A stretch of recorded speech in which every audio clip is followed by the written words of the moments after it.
dosa yang merasa hina itu akan hancur dosanya, tapi melakukan kebaikan dengan sombong juga akan menghancurkan kebaikannya, karena sombong adalah hak Tuhan.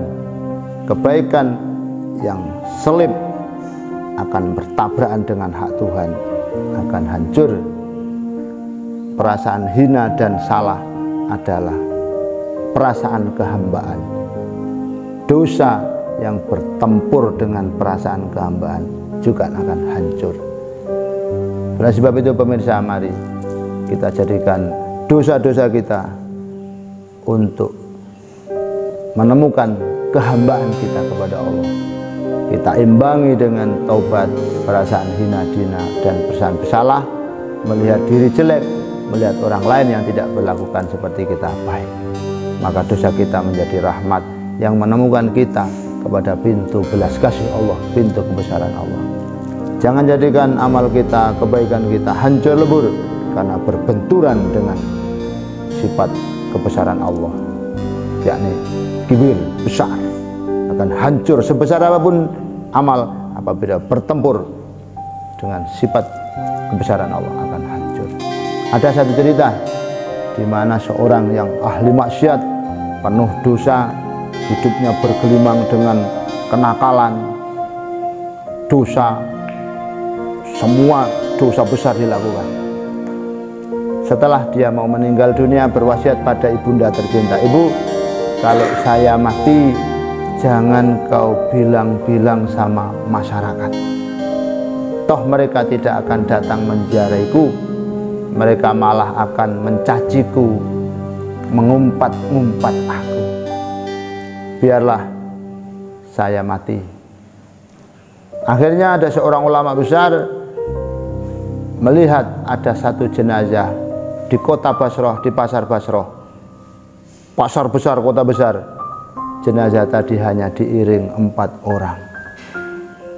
Ulama tadi berteriak-teriak, "Ini bagaimana? Ada orang mati di kota, tidak ada yang mengiring jenazahnya. Biarlah saya yang menambah." Akhirnya ulama tadi menjadi orang yang kelima yang mengiring jenazah tersebut. Masya Allah, subhanallah. Sampai di pekuburan, orang itu lantas langsung menguburkan jenazah. Dia ditanya, "Pak, ini gimana ceritanya? Kok hanya ada orang 4? Saya tidak tahu, saya bayaran. Tanya sama ibu itu."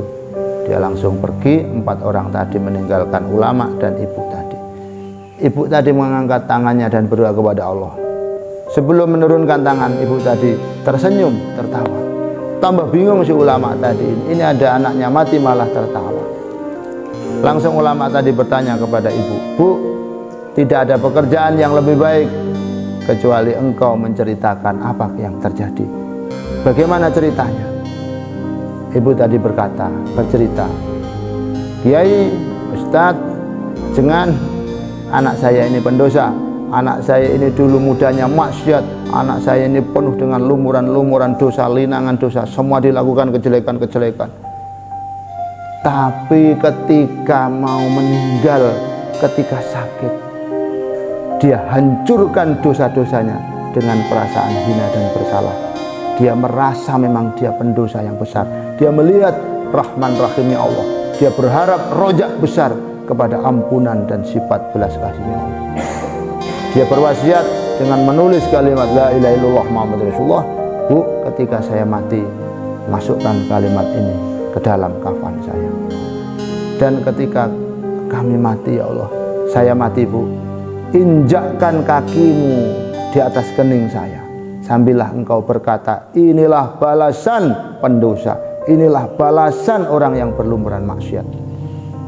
Dan angkat tanganmu, Bu, bilang kepada Allah, ya Allah, saya sudah ridho dengan anak saya, maka kami mohon engkau juga ridho pada anak saya."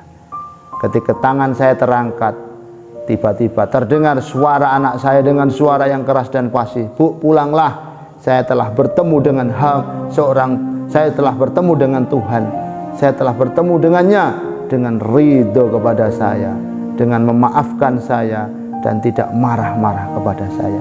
Akhirnya si ibu tadi tersenyum, subhanallah, melihat anaknya diridhoi Allah.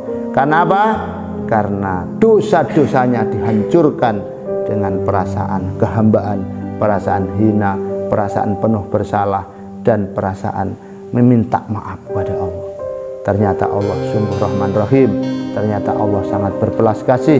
Allah sangat Ghaffar, senang memaafkan. Oleh sebab itu mari kita yang pendosa-pendosa, jangan putus asa.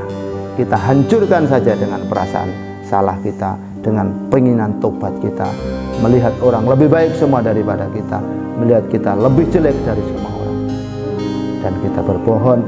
Mudah-mudahan Allah mengampuni dosa kita. Mudah-mudahan manfaat. Sekian. Assalamualaikum.